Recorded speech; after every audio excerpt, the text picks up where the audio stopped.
As tropas soviéticas invadem Berlim. O Terceiro Reich cai.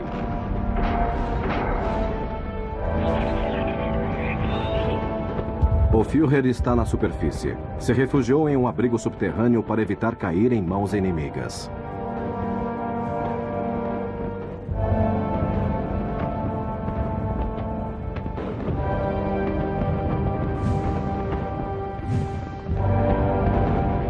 O Marechal Dönitz anuncia por rádio que Hitler caiu lutando heroicamente. Dönitz anuncia a morte de Hitler. As agências de notícias internacionais divulgam a notícia. Adolf Hitler supostamente morto. Entretanto, o corpo de Adolf Hitler nunca foi encontrado. A versão mais difundida é que a de Hitler se suicidou junto com sua esposa Eva Braun, no abrigo do Ministério das Relações Exteriores.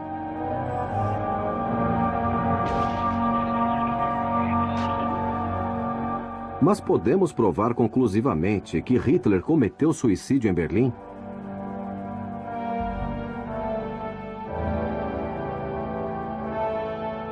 24 horas depois, um departamento especial do exército soviético chamado Smarg começou a busca por Hitler e outros líderes nazistas. Os agentes soviéticos rastrearam a área do abrigo antiaéreo, reuniram todas as evidências de restos humanos encontradas no local e declararam que nenhuma pertencia a Führer.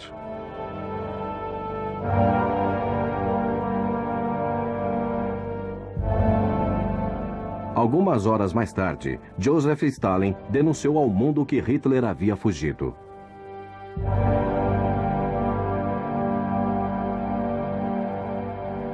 Em 1958, poucos anos depois da morte de Stalin, o governo russo mudou sua versão e anunciou que possuía a única evidência física da morte de Hitler no abrigo de Berlim.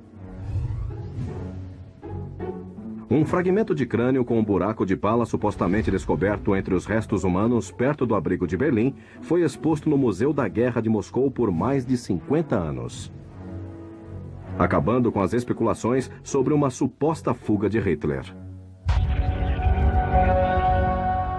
Mas em 2009, um grupo de pesquisadores da Universidade de Connecticut teve acesso ao crânio exibido em Moscou e realizou testes de DNA, comprovando que a única prova da morte do Führer era falsa.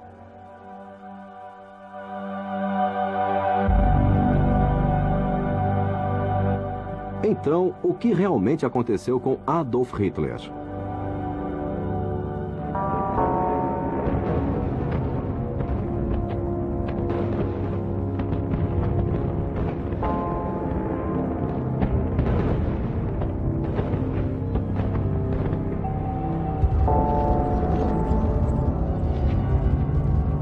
Desde 1945, surgiram várias teorias sobre uma possível fuga de Adolf Hitler para a Argentina em um submarino. Há também centenas de testemunhos de avistamentos de Hitler em diferentes partes do mundo. A maioria ocorreu na Argentina, um lugar onde muitos nazistas buscaram refúgio. Os serviços de inteligência americanos como o FBI e a CIA relatam a presença de Hitler na Argentina e desenvolveram um semblante, simulando a aparência do Führer nos anos seguintes. Como o homem mais procurado do mundo escapou da Alemanha e se refugiou na Patagônia Argentina?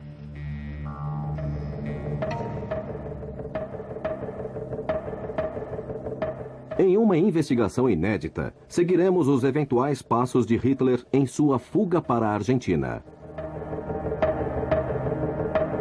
Conheceremos o retiro pessoal do Führer. Visitaremos a base de submarinos, de onde supostamente partiu o ditador. E entraremos na Argentina, onde, segundo a maioria dos testemunhos, ele viveu refugiado até seus últimos dias. Analisando as rotas de fuga e a opinião de especialistas, entraremos na teia complexa de um dos mistérios do século XX, cujos resultados poderiam mudar a história.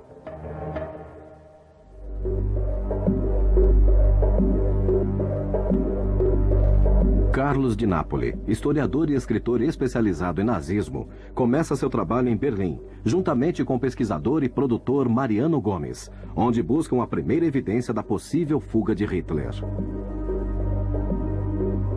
Carlos entra em uma das centenas de abrigos que ainda existem em Berlim, em busca de respostas para suas perguntas.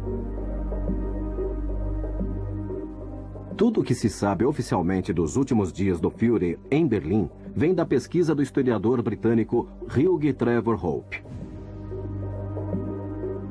Seu livro, Os Últimos Dias de Hitler, foi escrito a pedido do Serviço Secreto Britânico 5 meses após o fim da Segunda Guerra.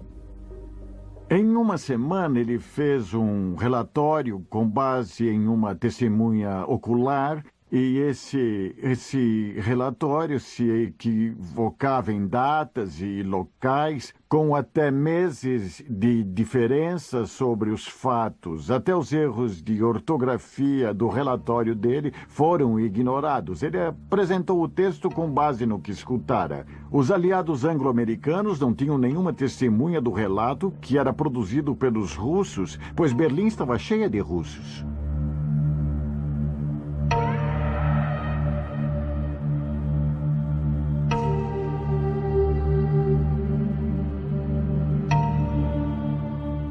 Segundo as investigações, Hitler chegou a Berlim em 20 de abril de 1945, no dia em que completava 56 anos.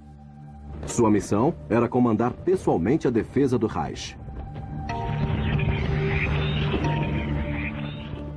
As informações supostamente obtidas na investigação mostravam que naqueles dias, Hitler atravessava um período de grande nervosismo e culpava a todos, menos a si mesmo, pela derrota militar. As testemunhas citadas por Trevor Hopper disseram que Hitler passou seus últimos dias acompanhado pela amante, Eva Braun, e pelo ministro da propaganda, Joseph Goebbels. Na noite de 29 de abril, ele se casou com Eva na pequena sala de conferências do abrigo antiaéreo. Após a cerimônia, os noivos se retiraram para seu quarto para um jantar de casamento. Às 2h30 de 30 de abril, Hitler convocou uma dúzia de colaboradores dos abrigos próximos e se despediu, para nunca mais ser visto. O relatório conclui que, após o suicídio, alguns funcionários levaram o corpo do Führer ao jardim do Ministério das Relações Exteriores e o queimaram. A uma testemunha eu interrogo, faço perguntas, olho nos olhos. Ele não fez nada disso. Todas as testemunhas que teve, a maioria ele não viu, não entrevistou, nem o Reich ele interrogou. Antes do início da Segunda Guerra Mundial, o poder político de Hitler era exercido a partir do Ministério das Relações Exteriores do Reich. Como contemplavam a possibilidade de bombardeio inimigo em Berlim, os nazistas haviam construído um abrigo sob o edifício. Nos jardins do Ministério das Relações Exteriores, não entrava ninguém que não fosse por convite direto de Hitler ou por sua própria mão. Ninguém podia ver o luxo e a ostentação em que viviam, enquanto de fora tinha-se a imagem de que o Führer estava trabalhando. Nesta área ficava o edifício do Ministério dos Negócios Estrangeiros, onde Hitler passou seus últimos dias, segundo algumas teorias. Em algumas salas, dependendo da versão de muitos historiadores, inclusive a minha, estava Hannah Reich, que era a piloto favorita do Führer. E ela disse que viera buscá-lo, que deveria sair de lá e que o avião estava pronto.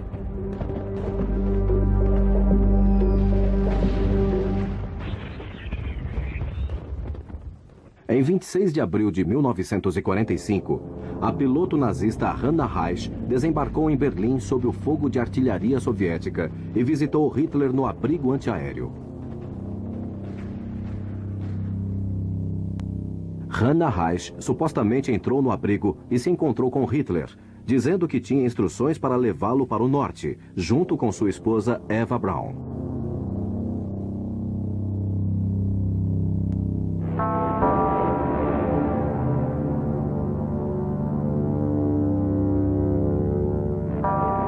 O escritor Carlos de Napoli passou mais de 20 anos investigando o destino final de Adolf Hitler e está convencido de que Hitler escapou. Mas como o homem mais procurado do planeta fugiu do centro de Berlim, que estava rodeado por milhares de soldados? Alguns pesquisadores e historiadores, como Patrick Burnside, acreditam que Hitler pode ter sido resgatado poucas horas antes da queda pela piloto nazista Hannah Heisch.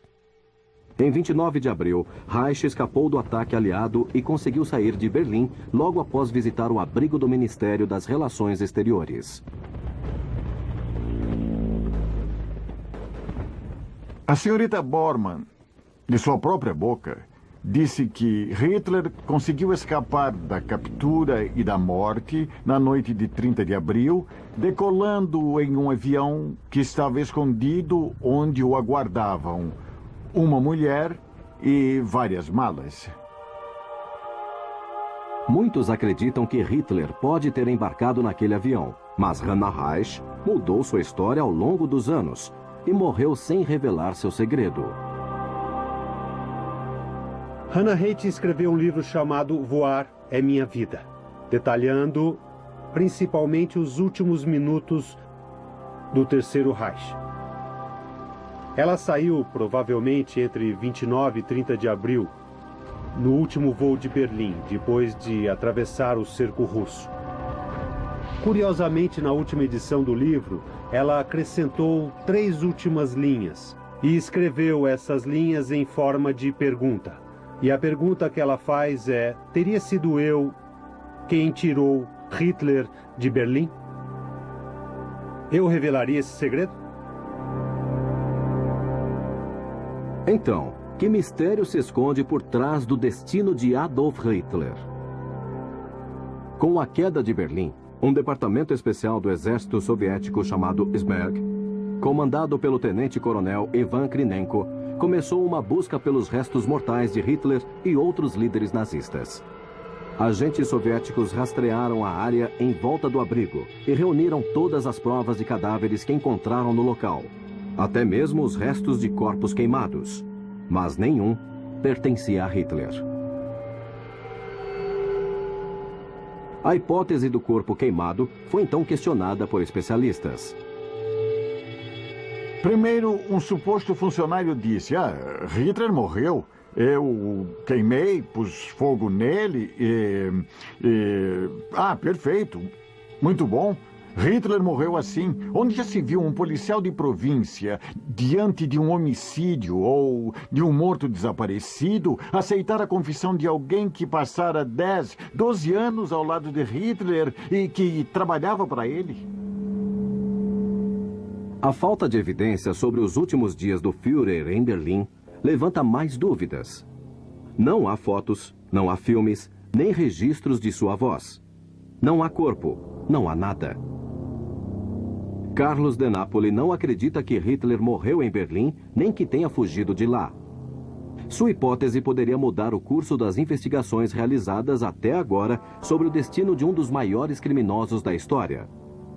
Segundo sua teoria, a falta de provas sobre os últimos dias de Hitler em Berlim se deve a uma simples razão. Adolf Hitler não estava lá durante a queda do Terceiro Reich. Isso foi um plano criado pelos nazistas para facilitar a fuga de seu líder. Pouco antes da chegada dos soviéticos a Berlim, a cidade foi completamente abandonada. O núcleo do poder estava na cidade de Berchtesgaden, na fronteira com a Áustria, fora do alcance do fogo inimigo.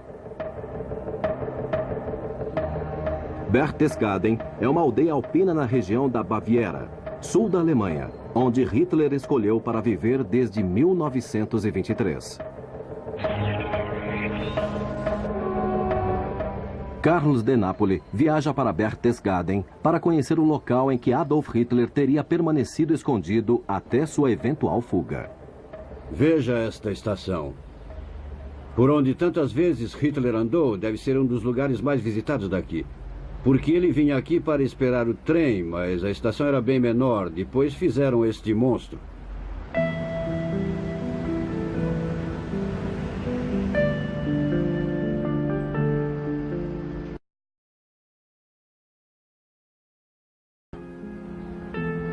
Na primeira visita, no início de 1923, como o próprio Hitler disse depois, ele se apaixonou pela paisagem imediatamente.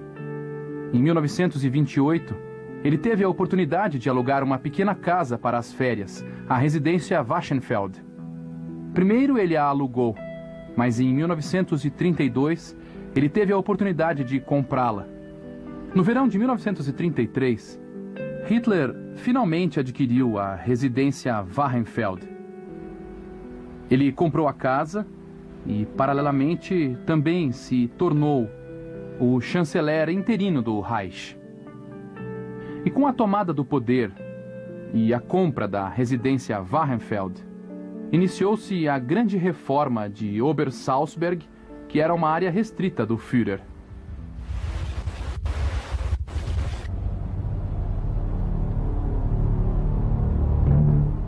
Ele nasceu aqui, perto de Linz, na Áustria. Não estamos longe de onde ele nasceu, são uns 50, 60 quilômetros da cidade de Linz.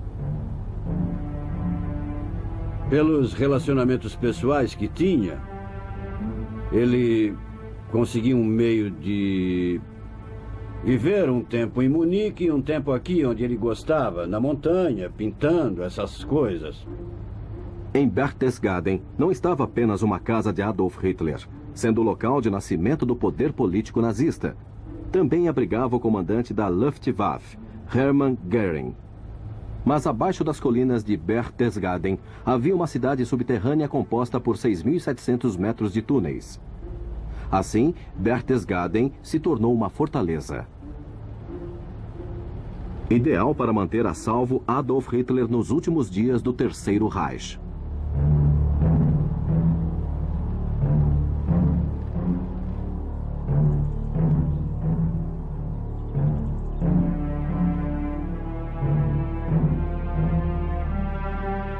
Desde o advento de Hitler ao poder em 1933, Berchtesgaden se tornou o centro da teia do poder nazista.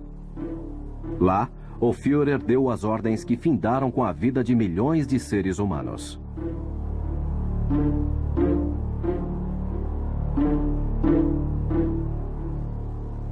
Sob as montanhas e as residências de Berchtesgaden, havia uma verdadeira cidade escondida. Albert Fiber? Olá. Este é Carlos Tudo bem? de Nápoles. Neste local encontram-se os escritórios administrativos de Obersalzberg, que mais tarde se tornaram os escritórios do partido onde ficava Martin Bormann. Na casa de Hitler era um pouco mais longe, avançando por esta área mais uns 250 a 300 metros. O Berghof foi atingido por bombas em 1945 e depois queimado pela SS. As ruínas foram detonadas em 1952 e a área foi reflorestada, de modo que agora não resta nada que lembre o que havia Isso ali. mesmo.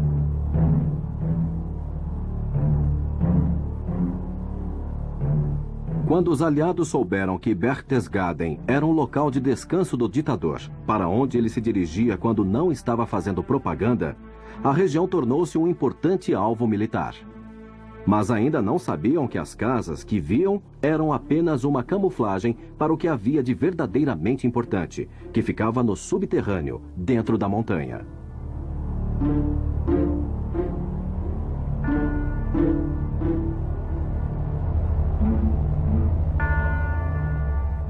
De fato, de acordo com as próprias leis dos nazistas, deveriam ter sido construídos abrigos em Obersalzberg, simplesmente porque era uma ordem.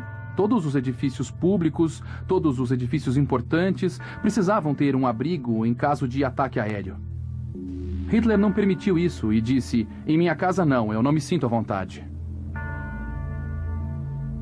Desde o início da guerra, devido aos ataques aéreos, a família de Martin Bormann e a família de Albert Speer foram transferidas a Obersalzberg por questões de segurança.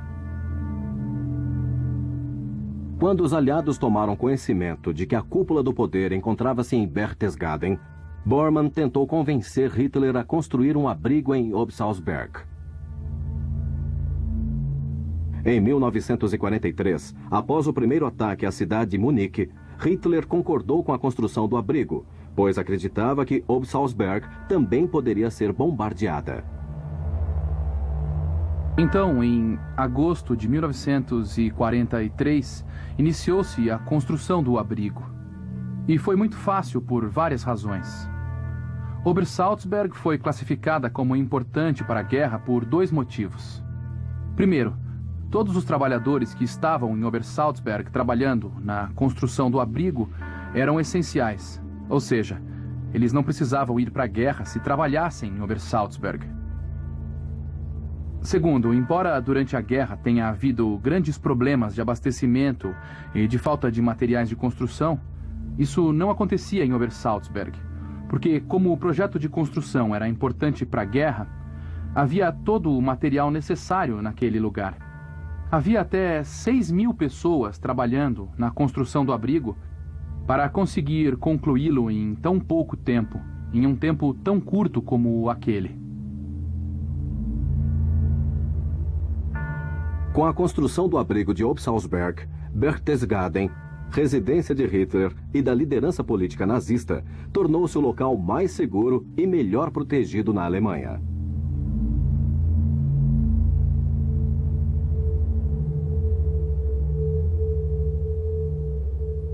Em cada complexo de edifícios de Obersalzberg, há uma entrada para o abrigo subterrâneo. O abrigo tinha um diâmetro de aproximadamente 22.000 metros quadrados e 6 quilômetros de comprimento.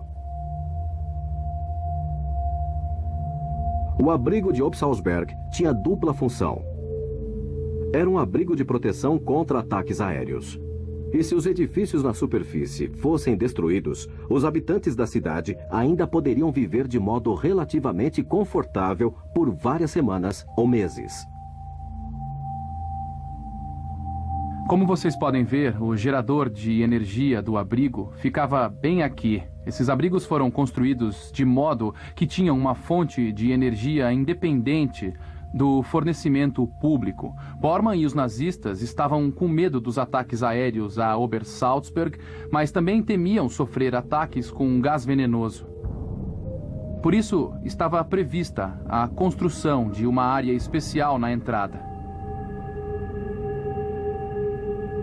Então, se houvesse ataques com gás, as pessoas poderiam tirar as suas roupas, tomar banho e descontaminar-se. E então trocar de roupa e depois vir para esta área do abrigo aqui.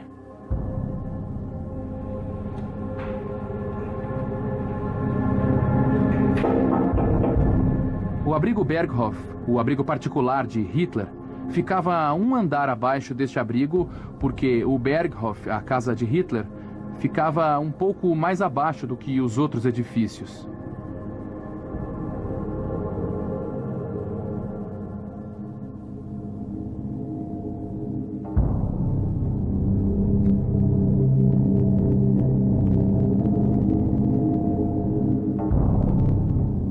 Apesar de ser o local mais bem protegido da Alemanha, a vida de Hitler ainda estava em perigo em Berchtesgaden.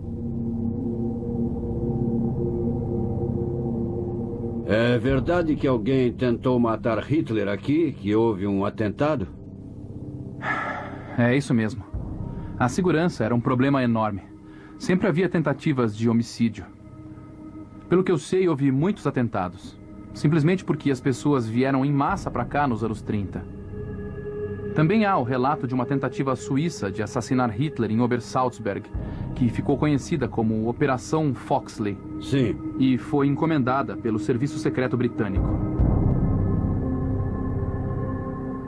Das profundezas dos abrigos de Berchtesgaden, Adolf Hitler e Eva Braun teria fugido para seu destino final, uma estância nas distantes terras da Patagônia Argentina, onde, de acordo com muitos testemunhos, eles viveram refugiados até seus A falta de provas sobre a morte de Hitler em Berlim gerou novas teorias sobre os últimos dias de Hitler. A investigação feita por Carlos de Napoli indica que Hitler passou o fim da guerra em Berchtesgaden. A localização estratégica, os sistemas de segurança complexos e de conhecidos e a predileção de Hitler pelo lugar podem esclarecer o destino de um dos maiores criminosos da história. Vai ser difícil descobrir onde era a casa, né? Com licença, a casa de Hitler era para que lado? É pra lá. Pra cá? Isso, Aqui? é só seguir em frente. Se seguirem Entendi. o caminho, vão... Bom, eu acho que é mais Por aí fácil ou ir por por aqui? ali. Bom, na minha opinião, vocês deviam ir por ali. Está bem, vamos por Ali, aqui. ó. O Berghoff, quando ele o remodelou, ele construiu de frente para o norte. Ele fez uma casa que não era virada para o sol. Uma casa muito fria mesmo. E na sala principal ele colocou um vitrô que provavelmente deve ser o maior vitrô conhecido da arquitetura do século passado, que era um radiador de gelo. Mas era muito bonito. Esta era a casa de Hitler. Até os últimos dias, este foi o lugar em que ele morou, foi seu quarto, sua casa, sua residência. Ele viveu com sua amante, que normalmente não apresentava nas reuniões, mas só em uma ou outra ocasião, e nunca quando havia alguém importante. Quando a casa era visitada por alguém importante, Eva Braun era proibida de aparecer. E esta área aqui é a esplanada, que dava para as montanhas, onde ele parava para pensar ou ficava com os amigos.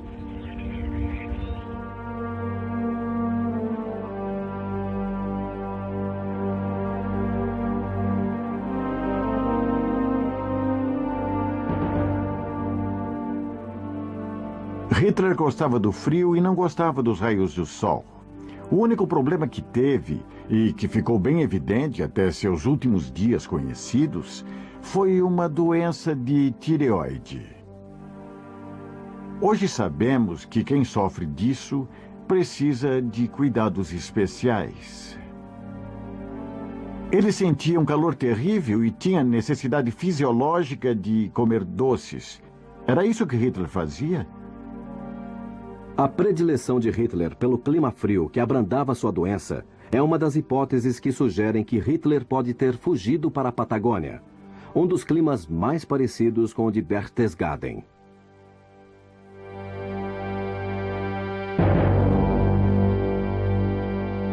Após o desaparecimento de Hitler, começou-se a debater o destino de Obersalzberg. Obersalzberg estava hermeticamente fechado durante a guerra.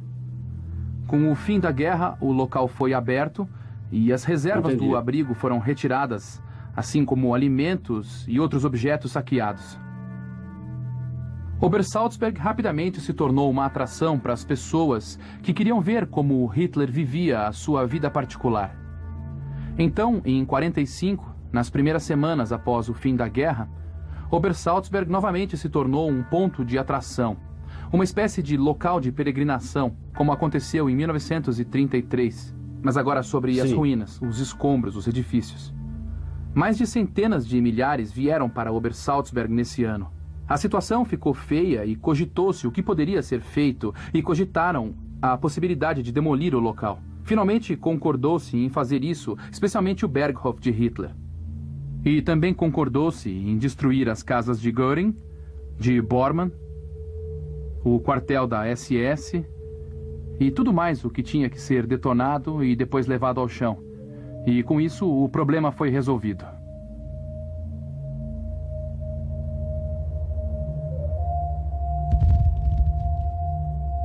Aqui ainda há ruínas, restos de paredes. Aqui nós encontramos algo. Disseram que recorreram à demolição por causa do número de pessoas que vinham para cá. Mas parece que algumas pessoas sentem falta daquilo, porque aqui encontramos uma vela, que aqui na Alemanha é usada para recordar.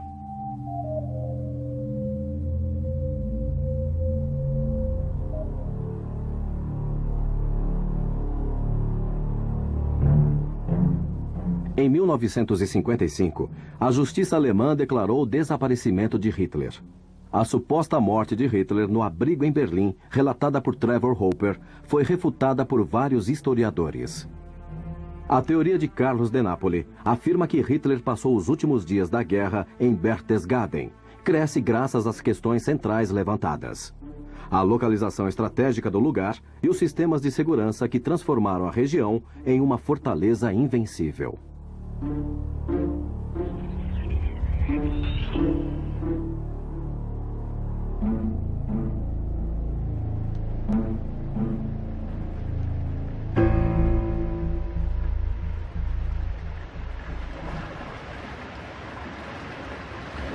A chegada de Hitler a este lugar deve ter sido chocante. Imagine uma aldeia pequena e, de repente, apareceu Hitler e toda a comitiva que se instalaram nos arredores, construindo uma enorme estação de trem. De fato, é surpreendente que uma pequena aldeia nas montanhas tenha se tornado o centro político do Terceiro Reich, onde se tomava todas as decisões. É algo realmente extraordinário, não? Além de tudo, é um belo lugar. Ele não escolheu um lugar qualquer para se instalar. Já jantaram e daqui a pouco vão dormir. Sim, daqui a pouco vão dormir. Aqui tudo fecha às 6.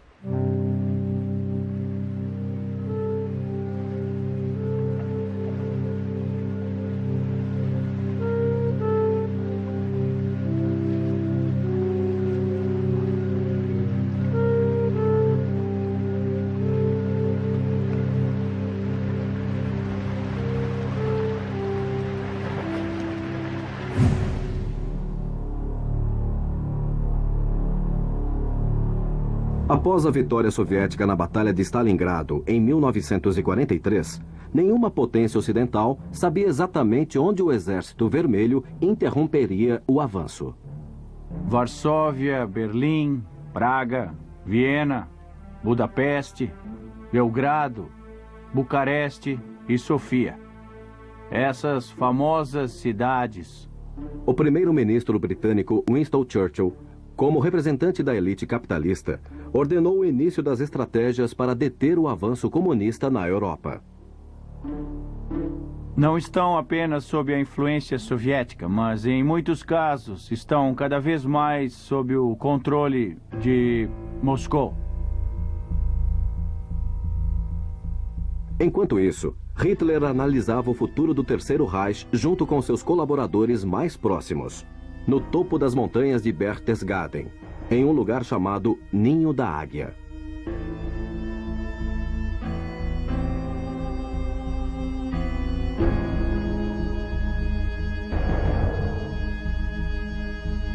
Foi algo que ocorreu a Bormann e que Hitler aprovou. Fica a cerca de 800 metros da casa onde Hitler morava, ou seja, o Berghof, e foi feito com uma intenção, podemos dizer, perversa, de impressionar bastante aqueles que visitavam o local. Carlos de Napoli afirma que se Adolf Hitler não estava em Berlim durante a queda do Terceiro Reich, ele poderia ter se escondido no local onde foi planejada sua possível fuga, o Ninho da Águia. A casa fica lá em cima, se entra pelo túnel. Não sei se ainda fazem assim.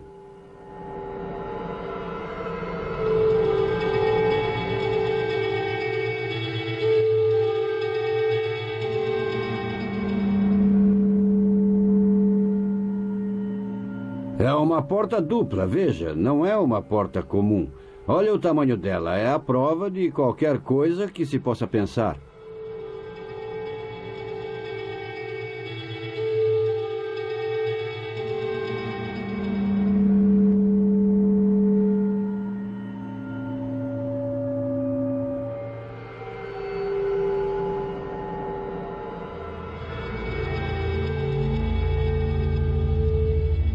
Desde sua construção em 1938, o Ninho da Águia foi utilizado por Hitler para fascinar colaboradores próprios e funcionários estrangeiros. Tudo está coberto para que não... Isso é loucura, é impressionante. Imagine o cara trazendo um diplomata aqui, o carro para ali, ele vem para cá. Chega um elevador de bronze.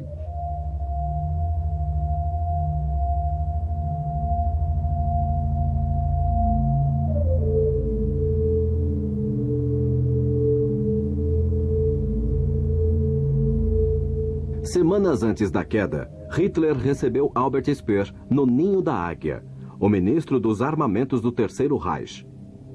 A derrota militar da Alemanha era inevitável e eles se reuniram para planejar como usariam as poucas cartas que tinham. Dessa reunião no Ninho da Águia, Hitler teve uma ideia que rapidamente se tornou uma obsessão.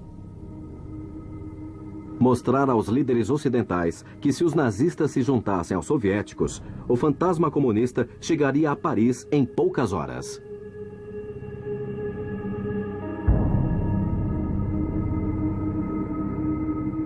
O que aconteceu foi o seguinte. Já houvera a Batalha de Stalingrado em 1943, com a rendição das forças alemãs. E a partir daí ficou claro que a Alemanha estava totalmente derrotada. Então, nessa reunião, em que estavam Speer e Hitler, eles iriam moldar o futuro da Alemanha. Após a fracassada invasão da União Soviética, já não havia mais petróleo. O petróleo do Cáucaso, que era o que impulsionava a invasão soviética, não estava mais disponível. Portanto, a economia alemã e o sistema militar iriam desabar a qualquer momento. Speer tenta convencer Hitler, que a princípio se recusava, da necessidade de chegar a um acordo com os aliados, sob a ideia de que, se não houvesse acordo, a União Soviética iria ocupar toda a Europa.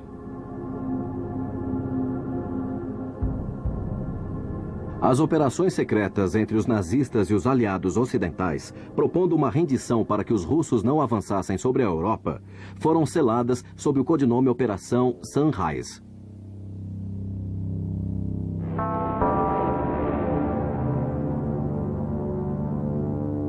Quando Stalin descobriu a operação, imediatamente informou o presidente americano, advertindo que, se os acordos fossem efetivados, permitiria a fuga de Hitler pelos bastidores.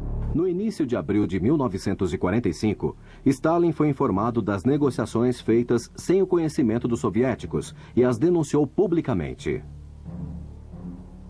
Em meados de abril, Hitler ordenou a divisão do exército alemão em 2 grupos para facilitar a ação dos mediadores. Os acordos com o setor norte do exército nazista foram realizados entre o comandante Heinrich Himmler e o presidente da Cruz Vermelha Sueca, o conde Folke Bernadotte. As operações do Exército do Sul foram realizadas pelo diretor do Escritório de Serviços Estratégicos, Allen Dulles, e o general do Exército Alemão, Heinrich von Wittendorf, juntamente com o comandante da SS, Karl Wolff, e o tradutor oficial de Hitler, Eren Briefker. Mais tarde, nas reuniões do protocolo, quando perguntaram a Stalin o que acontecera com Hitler, ele diz claramente que Hitler estava fugindo em um submarino. Primeiro, ele disse que ia para a Espanha ou Japão, mas depois disse que sabia que Hitler estava fugindo para a Argentina. Depois de ver isto, essas estradas à noite nesta região... Sim, parece exatamente o mesmo que as estradas em San Martín de los Andes, ou os arredores.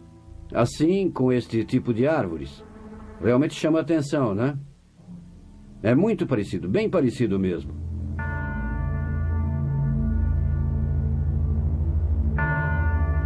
Era daqui que ordenava as maiores batalhas, a guerra mais sangrenta, a mais mortal da história da humanidade. E não é uma história. Tudo isso ele pensou aqui, neste lugar. Aqui nas imediações. No meio dos Alpes, um lugar com uma paisagem espetacular. E é sombrio pensar que fez isso daqui. Era aqui que Hitler morava.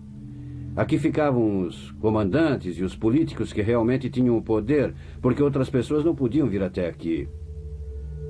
Não era para qualquer um. Aqui ficava o poder central de Hitler, em nenhum outro lugar. Nenhum.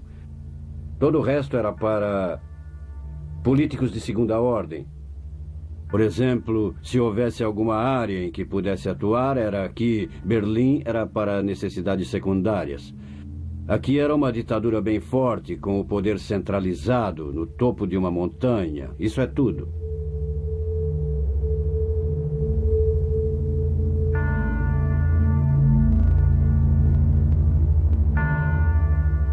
Em 25 de abril de 1945, 10 dias antes do fim da guerra e 5 dias antes do suposto suicídio de Hitler, aviões britânicos bombardearam Berchtesgaden. No interior dos abrigos, não houve vítimas. As pessoas que construíram o abrigo se refugiaram nele, enquanto as construções como Berghof e outras casas eram destruídas. E poucas pessoas morreram porque elas estavam a salvo no abrigo. Naqueles dias, o destino de Adolf Hitler era um mistério. Não há nenhuma evidência física que comprovasse sua estadia em determinado lugar. Não havia fotos, não havia corpo, não havia nada.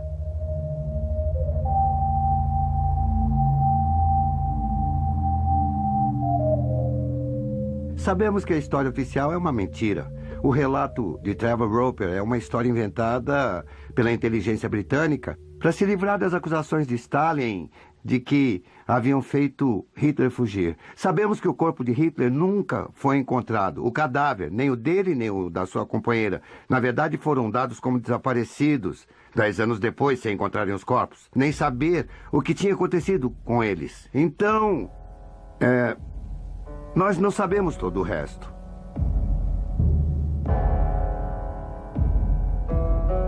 De acordo com a historiadora alemã Gabi Weber, Jorge era uma figura-chave do nazismo, era um empresário peronista. Foi a pessoa escolhida para lavar o dinheiro nazista, que tinha vindo para a Argentina na forma de barras de ouro ou sob a forma de ações que tinham sido criadas pouco antes da guerra terminar. O que aconteceu nos últimos dias de Hitler? Segundo ele, partiram de um aeroporto perto de Berchtesgaden e foram para a Noruega. De lá vieram de submarino para a Argentina. Estamos a 4 quilômetros de Berchtesgaden e cerca de 10 quilômetros aproximadamente de onde ficava a casa de Adolf Hitler. Há versões de historiadores que dizem que Hitler veio a este lago em Berchtesgaden com alguns hidroaviões que o acompanhavam e, eventualmente, partiu para um destino desconhecido.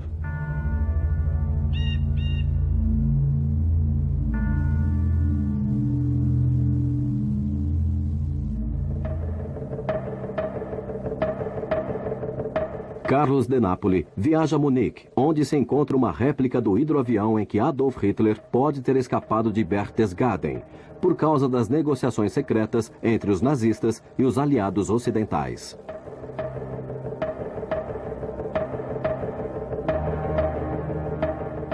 No final da Segunda Guerra Mundial, a improvável aliança entre soviéticos e ocidentais transformou-se em uma crise nuclear. Além dos acordos feitos para uma eventual fuga de Hitler, Allen Dulles, diretor do Instituto Americano de Serviços Estratégicos, liderou a Operação Grampo de Papel, projetada para capturar cientistas nazistas como Werner von Braun, futuro diretor da NASA.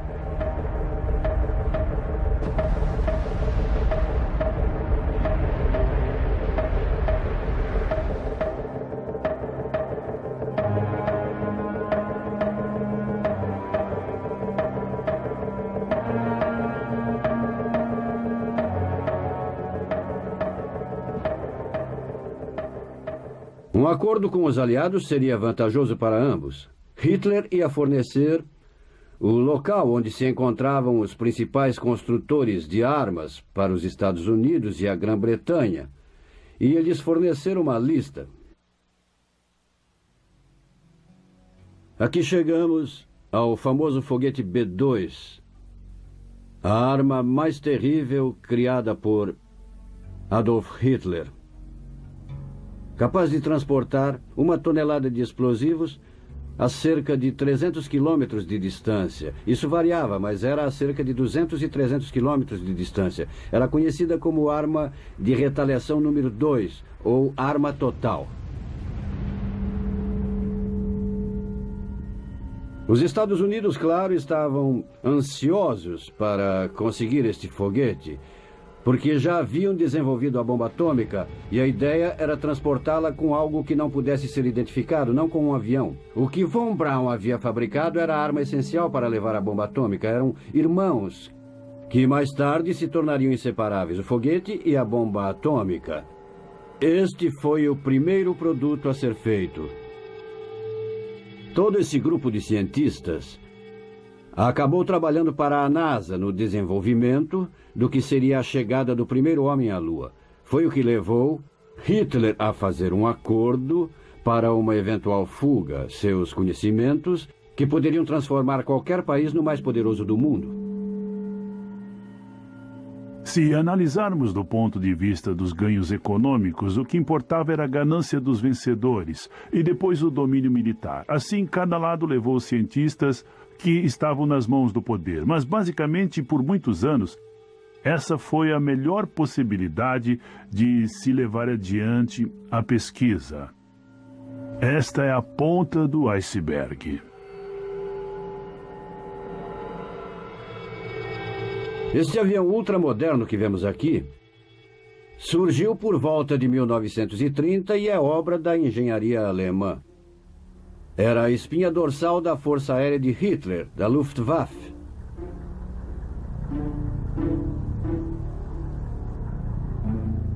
O avião que temos aqui é um Fissler Storch.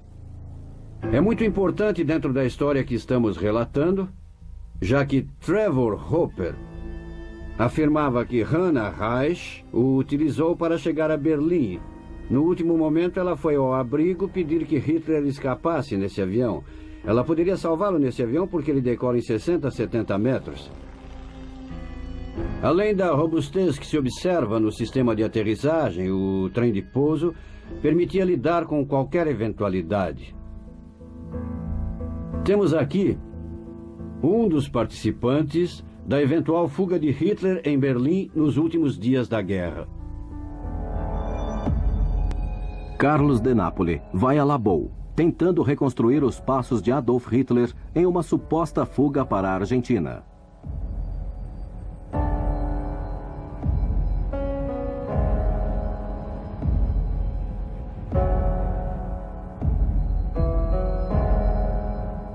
Todas as teorias que afirmam que Hitler fugiu de avião durante as últimas horas da Segunda Guerra Mundial concordam que seu primeiro destino foi o porto de Holstein, onde operava a base de submarinos mais importante do Terceiro Reich.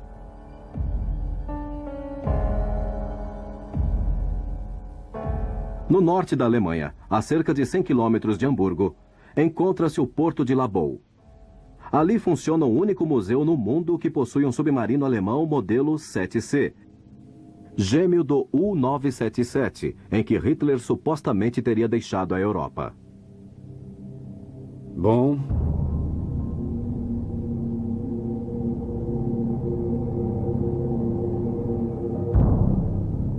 se houve uma chegada ou uma fuga da Alemanha, deve ter sido por submarino. Não há outras opções, porque por avião era impossível. Naquela época e naquele dia era impossível, impensável.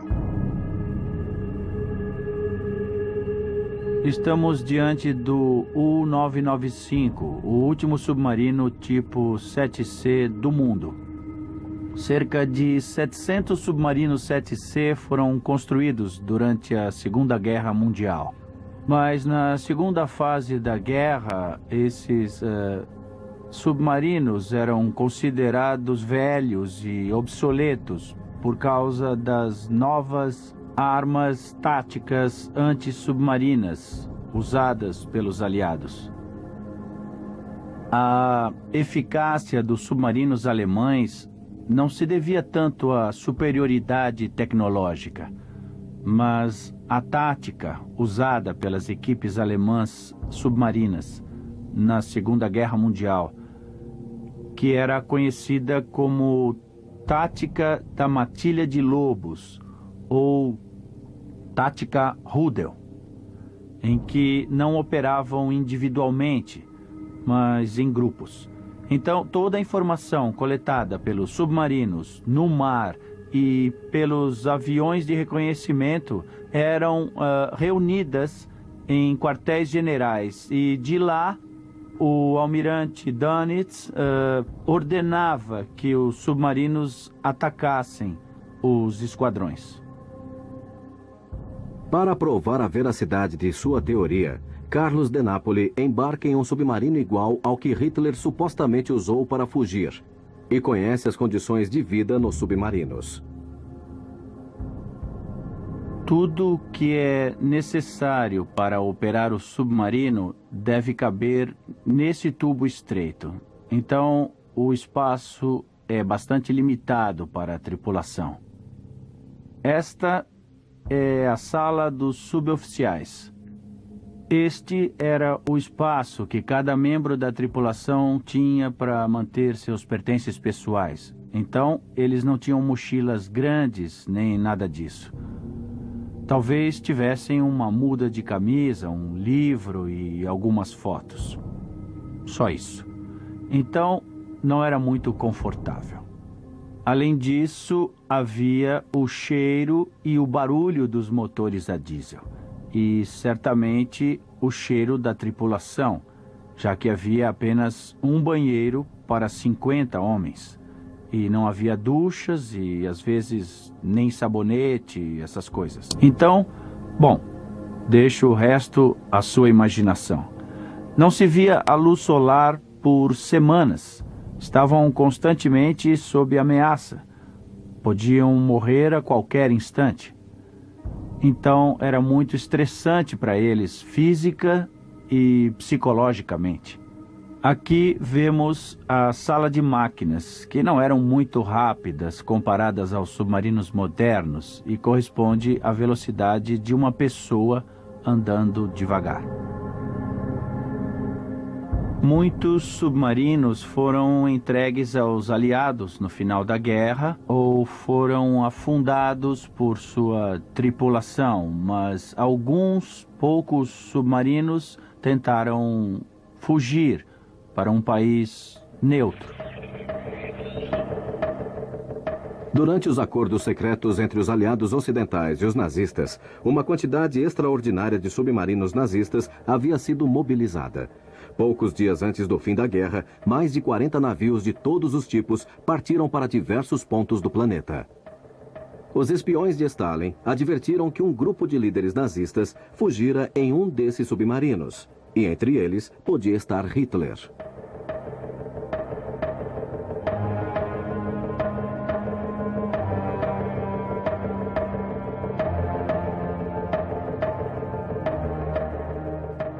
Estes são os edifícios originais da base Holstein, base de submarinos usada pelos nazistas durante a Segunda Guerra Mundial.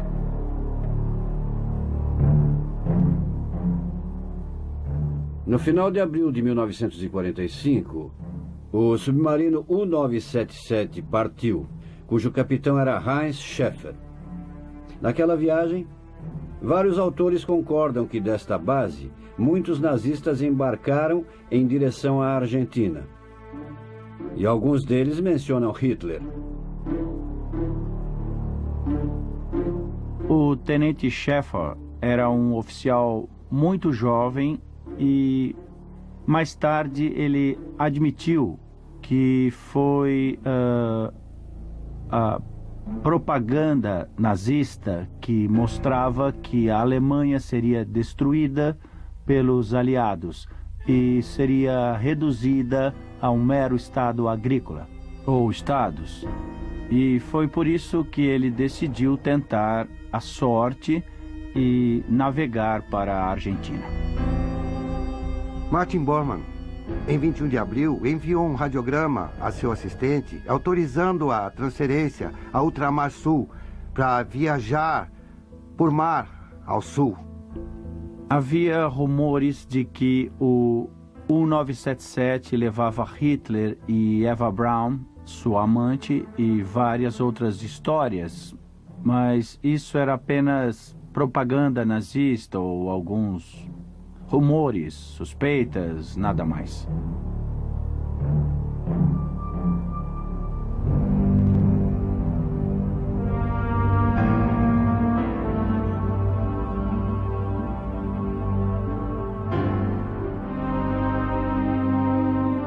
A base de submarinos Holstein concentrava o movimento de submarinos nazistas que partiram para o Oceano Atlântico. De lá, partiram submarinos na última operação secreta do Terceiro Reich.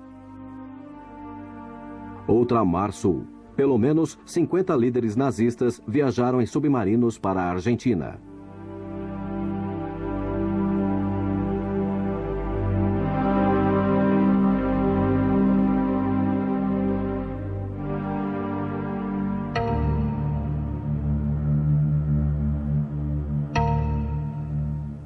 Dos cerca de 40 submarinos que partiram do território ocupado pelos nazistas no fim da guerra, 30 se entregaram semanas depois em diversos portos do mundo.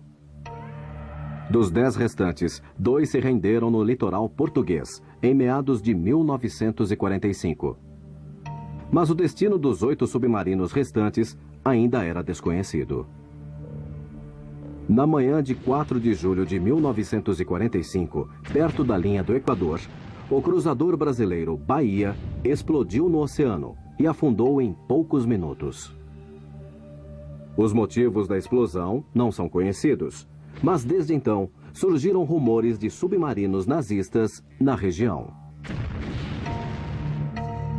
Estamos entrando.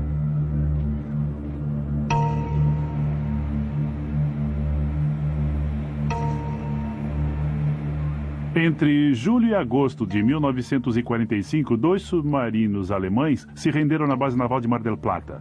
Em 10 de julho de 1945, o U-530 e em 17 de agosto de 1945, o U-977. Esses são os 2 únicos submarinos que se renderam à base naval de Mar del Plata.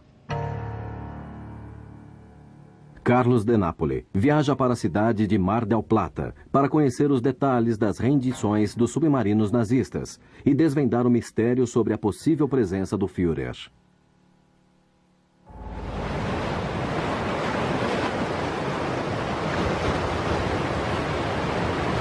Não é apenas a base naval, mas é específica para submarinos. Devemos ver a base, porque deve ficar no lugar destacado do porto.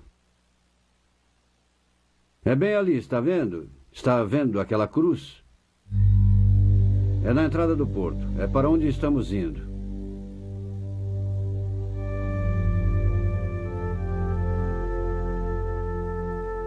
Nós temos autorização para entrar.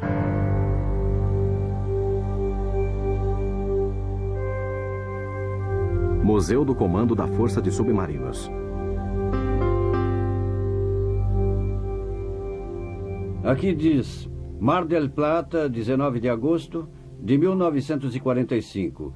O comandante do submarino alemão U-977, o tenente de fragata Hans Schäfer, entrega incondicionalmente o navio e a tripulação que estava sob o seu comando. O submarino foi capturado nos arredores de Mar del Plata às 10 horas de 17 de agosto de 1945 pelo rastreador FI, que veio ao porto sob o comando do tenente de fragata argentino Rodolfo Sáenz Valiente. O submarino nazista se entregou. Partiu de um porto na Noruega. Isso é muito importante, hein? Que dos 10 torpedos existentes, 5 que estão nos submarinos foram recolocados.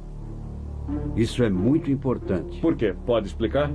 É importante porque, em primeiro lugar, vieram com 10 torpedos, certo? E quando visitamos o submarino, disseram que carregava 14 ou 12 torpedos. Significa que faltam 2 torpedos. Aqueles que jogaram no Bahia. Não pudemos investigar este tema, mas descobrimos que eles tiveram vários incidentes quando vieram aqui. Tinham sido perseguidos por contratorpedeiros primeiro do Brasil, o Babitonga e o Bocaina. Tinham encontrado o cruzador Bahia, que afundou. E esta foi a pior tragédia da história naval brasileira. Morreram 333 marinheiros. Levam os náufragos no Bahia a Fernando de Noronha. Afirma que não estavam envolvidos no naufrágio do Bahia. Não há dúvida. Com licença, Roberto, com licença. como vai? Tudo bem? Nós estivemos no porto de partida, na Noruega, no fiord de Oslo, sim. como diz o jornal, Uhum. de onde partiu o submarino. Sim. Bom, o navio se identificou. Um deles saiu e se identificou com sinais de luzes. Exato. A guarda costeira levou um susto e, teoricamente, foi ao encontro dele, certo? E isso mesmo. Ele ficou no porto, como dizem os recortes de jornal que você viu, e deve ter visto o porto no fundo, na foto que liberaram à imprensa. Exatamente.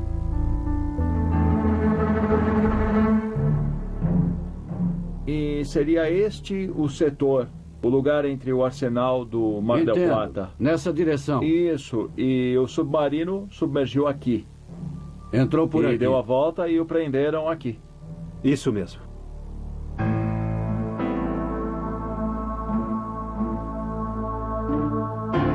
Após o fim da guerra na Europa, veio um adido naval americano e um representante da Marinha Britânica e pediram à Argentina para entregar o equipamento militar recuperado. A Argentina cumpriu sua parte como país aliado e entregou tudo. Entregou os submarinos e os marinheiros como prisioneiros de guerra. Posteriormente a essa entrega, começam as discussões e especulações sobre o que realmente aconteceu a esses submarinos, já que em um deles faltava parte da tripulação. Os Estados Unidos publicaram um livro chamado Livro Azul, onde acusavam formalmente a Argentina e especificamente o governo de Perón de haver traído os aliados, recebendo os nazistas, falando inclusive de Hitler. Mas Perón responde com o livro azul e branco que não, que a entrega dos submarinos tinha sido normal durante a guerra, que a afirmação de Stalin de que Hitler estaria na Argentina tinha conotação política.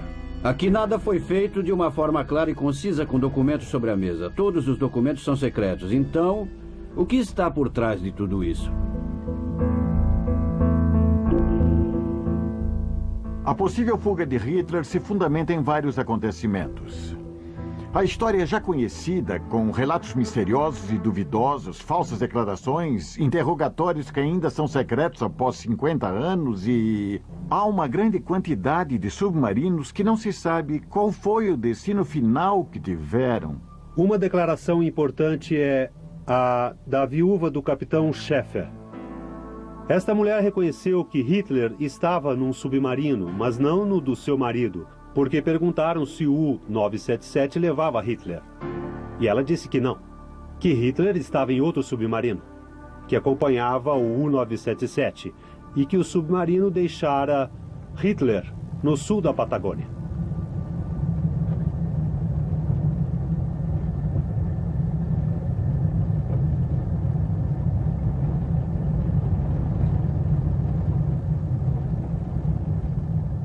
Desde o início do século XIX, os alemães tinham grande interesse na Patagônia Argentina.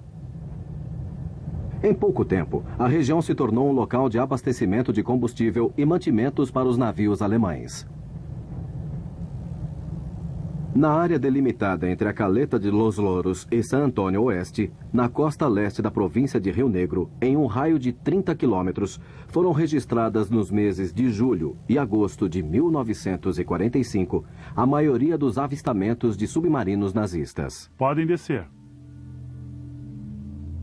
De acordo com a versão dos moradores locais, na maré baixa, que é o que vemos agora, a 800 metros dentro do mar, a uma profundidade de aproximadamente 15 a 20 metros, foi observado até 1958, 1960, uma pequena tubulação que aparecia.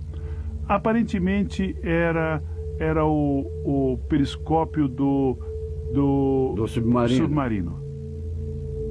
E com base nessa tecnologia, com o satélite militar da NASA, podemos ver que esta estância, que era uma enorme colônia alemã em 1945, tinha uma pista de pouso que chegava à beira das falésias de Punta Meridianes. Exatamente em frente à pista, pode-se colocar um caminhão ou automóvel e acender os faróis. Faróis altos. Pode-se iluminar a 100 quilômetros de distância e bem em frente a um ponto com formato de charuto. A 500 metros de distância, vemos a mesma imagem, como muitas testemunhas declararam durante vários anos, porque é uma zona de água muito baixa. há um mar de areia transportada pelo vento nesta zona. E em situações excepcionais de vento de terra, isso aparece. É um lugar completamente desolado. Se hoje é assim, imagine há 60 anos.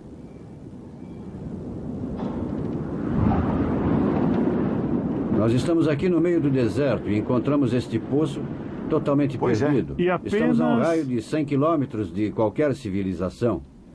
E encontramos este poço aqui.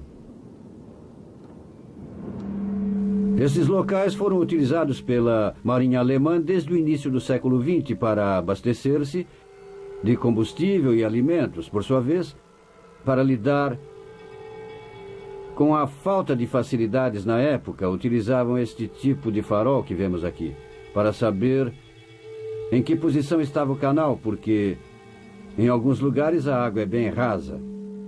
Os submarinos entregues em Mar del Plata e as provas recolhidas em Caleta de los Loros fazem pensar que a fuga de Hitler para a Patagônia pode ser verdade.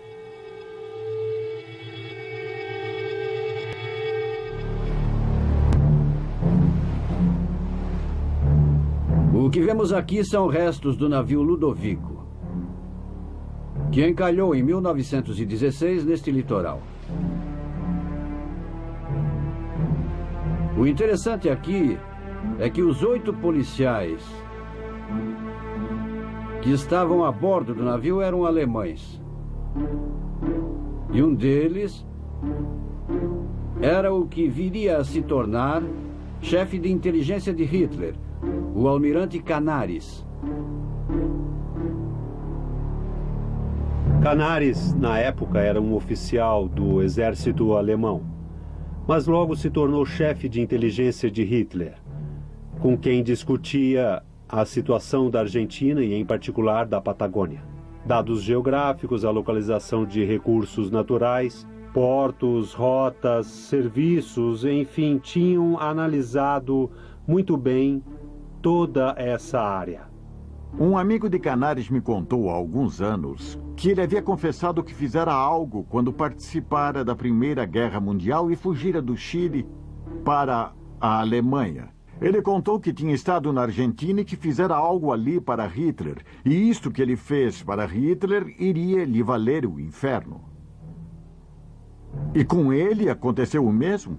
Canaris desapareceu. Não está claro se desapareceu ou se morreu. A única coisa que se sabe é que o arquiteto do farol morreu. Porque o segredo do que ele fez, ninguém precisava saber. Ora, se Canaris morreu, morreu por este motivo. E se não morreu, foi o guia.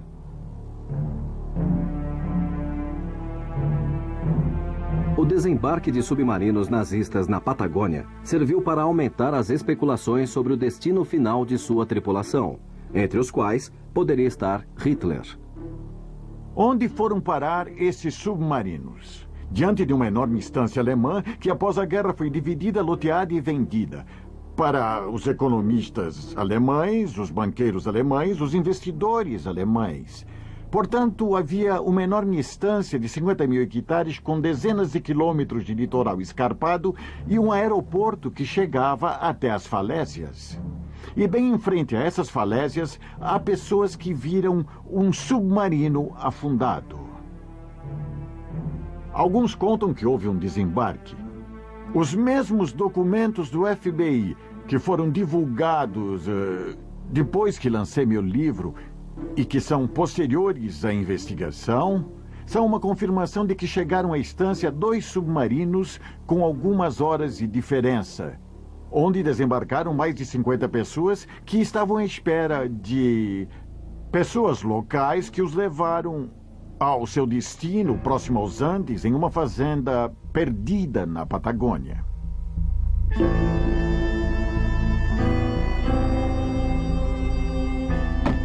Há um testemunho importantíssimo de Maria Ketakorki e Krotchek, uma polaca que fugiu da Polônia após a invasão de Hitler.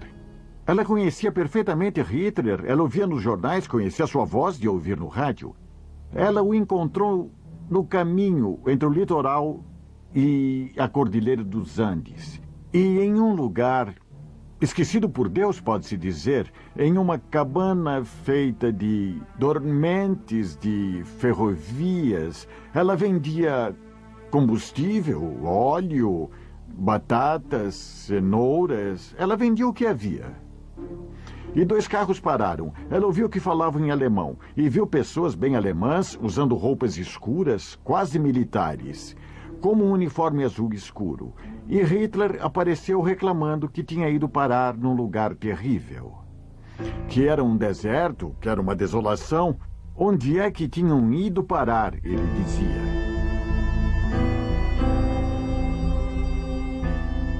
Isso poderia ser uma invenção se no lugar de desembarque não houvesse 2 caminhos que levavam a Bariloche ou a San Ramon. E foi o que fez Canáriz. Naquele dia de 1945, em 22 de julho de 1945, quando as estradas estavam fechadas há uma semana para a maior nevasca da história da Patagônia. Então, o caminho planejado por Canáriz era impossível. Pegaram um caminho alternativo que tinha o dobro da distância. E lá no meio estava a Polaca. Então, não podendo passar pelo caminho planejado, aquele foi o caminho lógico que escolheram. É impossível inventar um testemunho dizendo que o vira naquele lugar, naquele dia, e que coincide com o testemunho de alguns anos atrás, também conhecido pela Embaixada Alemã em Buenos Aires e em Santiago do Chile, dizendo que houve um desembarque em 21 ou 22 de julho de 2 submarinos em Caleta de los Oros. E de lá só havia 2 caminhos, mas um era impraticável, o outro não, e lá estava a prova.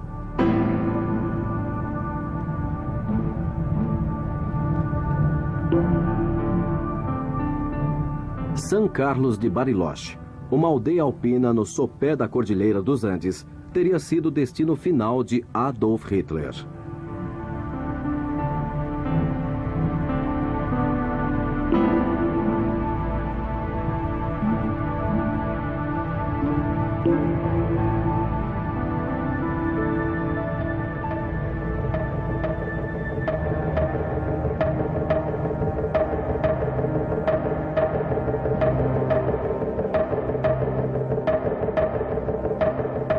Desde sua fundação em 1909, San Carlos de Bariloche, localizada a sudoeste da província de Rio Negro, no sopé da Cordilheira dos Andes, está ligada à comunidade alemã.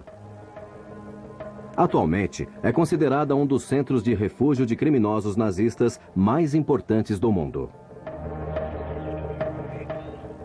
Na década de 40, era uma cidade muito pequena, isolada de tudo, nos confins do mundo.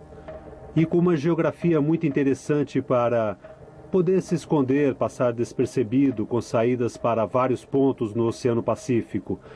Enfim, um lugar privilegiado tanto para viver bem como para passar despercebido, que a maioria deles realmente conseguiu. Agora vamos à casa de Abel Basti, um historiador local e um dos que mais defendem a presença de Hitler aqui na Patagônia, incluindo especificamente aqui em Bariloche. Chegamos, Carlos. Já chegamos. Abel Basti? Como vai? Por favor, entrem. Fiquem à vontade. Como vai, Abel? Tudo bem? Sim, e você, como está? Minhas investigações se baseiam principalmente nos depoimentos de testemunhas diretas, isto é, pessoas que estiveram com Hitler na Argentina. O que corresponde com outros documentos e informações factuais que existem.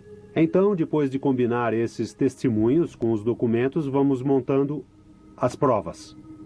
A descrição física de Hitler, de todas as testemunhas entrevistadas, coincide totalmente. Ou seja, era o mesmo rosto, sem qualquer tipo de cirurgia, mas com o detalhe de não ter o bigode típico, o que mostrava uma cicatriz que Hitler tinha sob o bigode, o que as testemunhas corroboraram. E o cabelo era muito curto, quase calvo, e de cor branca. E estas mudanças simples alteraram a fisionomia de Hitler o suficiente para poder passar despercebido durante anos.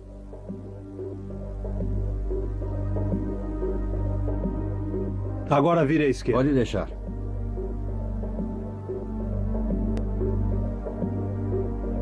Isto nos anos 50 eram todas propriedades alemãs. E havia um detalhe. Nas partes mais altas da cidade ficava o refúgio Berghof. Então chamaram de Berghof, como a casa de Hitler em Obersalzberg? É o mesmo nome. O mesmo nome. Que curioso, não? É curioso, mas se levarmos em conta que este refúgio pertencia ao Clube Andino Bariloche e que o clube fora fundado por imigrantes alemães, muitos deles nazistas, se poderia dizer que era uma homenagem ao Berghof europeu. Clube Andino Bariloche, refúgio Berghof.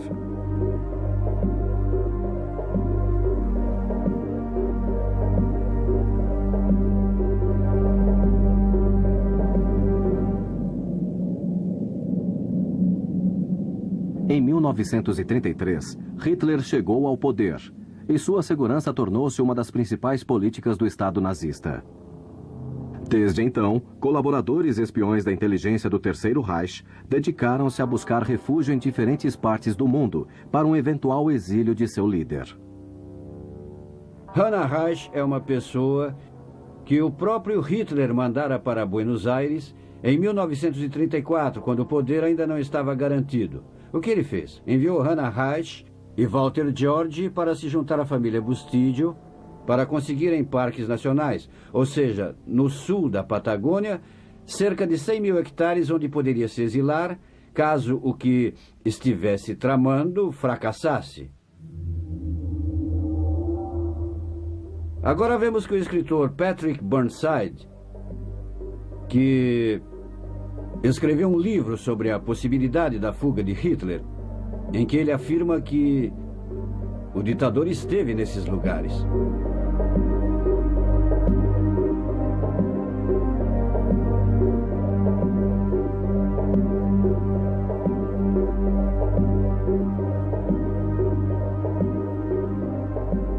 A família Bormann nunca falou de seu pai. A única que falou em 1962 foi Eva Bormann. Foi muito interessante porque, pela primeira vez, ouvi a campainha dos Bormann, porque tudo aqui gira no ambiente ou no entorno, digamos, nazista. E ela falou da morte do pai. Enquanto Hitler, provavelmente não. O Führer estava escondido com Eva Braun em uma fazenda argentina. E o nome da fazenda que a filha de Bormann contara é repetido em documentos citados anteriormente sobre os desembarques dos submarinos no litoral da Patagônia. E o documento conta que Hitler, após um dia e meio de viagem até o sopé da Cordilheira dos Andes, encontrou refúgio em um rancho no sopé da cordilheira. E, por sua vez, novos relatórios confirmam, relatórios esses do FBI ou do Serviço Secreto Americano da época, confirmam a data de outubro ou setembro de 1945 como a data em que Hitler teria sido por seus seguidores.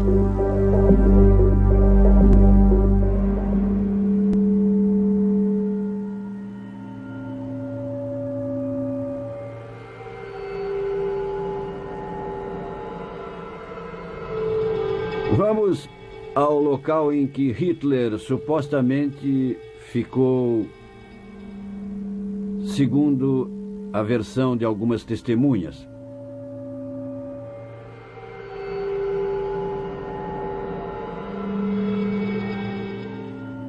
Na cidade de Bariloche, no braço Última Esperança do lago Naueuape, encontra-se as terras que a família Bustillo cedeu à missão liderada por Walter George e Hannah Reich em 1934. Durante a ocupação alemã dessas terras, foram introduzidas espécies de árvores típicas da Alemanha, que recriam uma paisagem semelhante à que Adolf Hitler via em Berchtesgaden.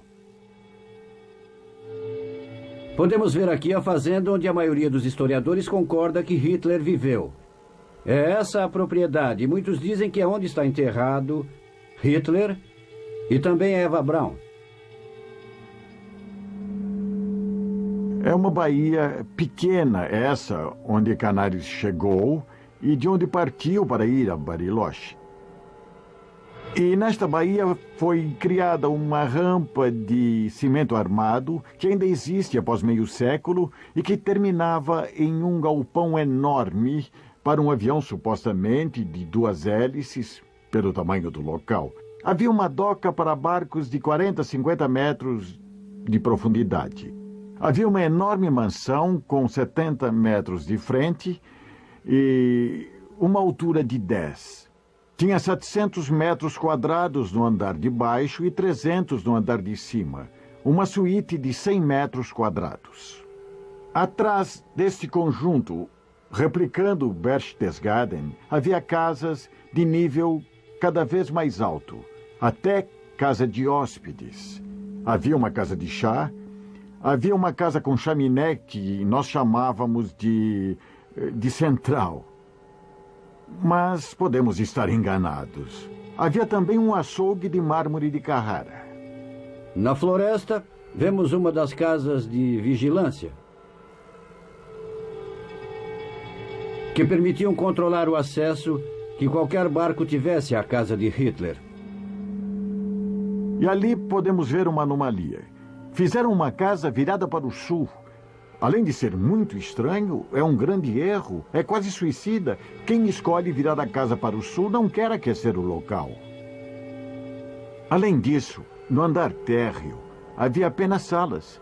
Em uma casa que teria uns 500, 600 metros quadrados de área total nos 2 andares, e havia um enorme andar com 2 salas, uma após a outra. Uma grande casa argentina dos dias de hoje e de antigamente tem uma infinidade de quartos. É impensável uma casa argentina com 2 quartos. E são 500 hectares com uma mansão de 2 quartos e um banheiro. Isso é um absurdo.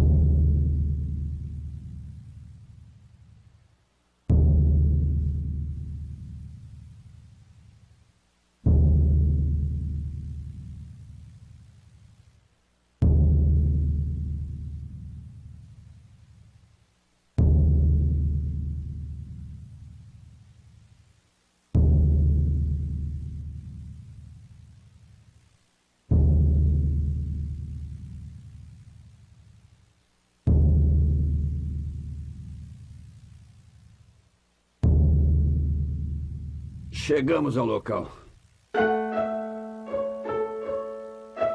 Com certeza, a paisagem é parecida com a de Berchtesgaden, quer dizer, os pinheiros, as árvores, tudo. Mas também é verdade que aqui havia uma colônia alemã muito importante em Bariloche, que foi fundada por um alemão. Não podemos negar isso. Bariloche foi fundada por um alemão. Claro que existe. A sensação de estar em Obersalzberg, não acha que há algo mais? É uma sensação de que não se sentiam seguros só por essa semelhança? Sim, é verdade. O que eu sinto é que há um enigma que encobre tudo isso. E que estamos mais perto da verdade e também longe do que aconteceu. Ou seja, esta avaliação dos testemunhos, do que se vive, da distância, não? Afinal, este lugar está longe de tudo. E o que deve ter sido... Há 60 anos, quando não havia absolutamente nada. Quando não havia absolutamente nada, então... São sentimentos muito misturados. É uma análise muito complexa.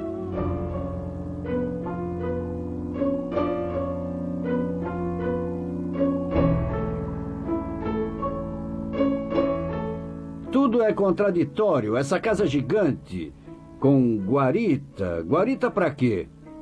Quem esperavam? E há tantos anos... Uma coisa dessas, nos anos 40, no meio de um lago. Quem espera? Por que estava preocupado esse indivíduo? Com o que se preocupava? Quem vinha buscá-lo?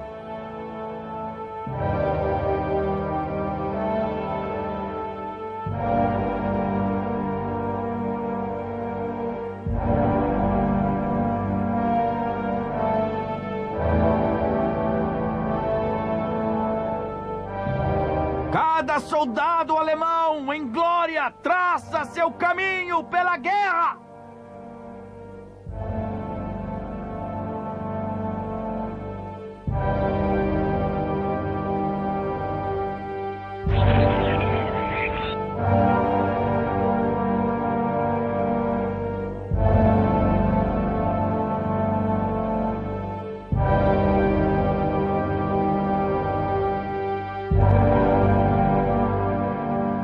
A falsidade do crânio exposto em Moscou e a falsificação da história deixaram o dilema da morte de Adolf Hitler na obscuridade.